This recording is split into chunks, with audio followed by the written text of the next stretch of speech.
Þungmálmar eru málmar eins og blý, kadmín og kvikasilfur.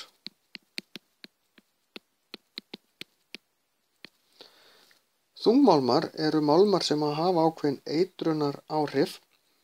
Þeir safnast upp í lífkeðjunni því að þeir brotna ekkert niður, þeir safnast bara upp í vefjum lífvera, sem sérstaklega vont fyrir topprándýr, þar að segja rándýr sem eru efst í fæðukeðjunni, því að þau geta fengið í sig alla málmana sem öll dýrin, ekki bara sem þau átu, fengu í sig úr umhverfinu, heldur alla lífverurnar sem þeir átu og svo þeir átu eftir því sem fyrir neðar í keðjunni. Þetta safnast allt upp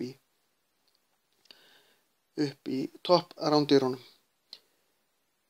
Þungmálmar komast út í umhverfið í kringum iðnað, og ef það er ekki farið rétt með úrgang sem inniheldur þungmálma þá kemst þetta mjög auðveldlega út í umhverfið.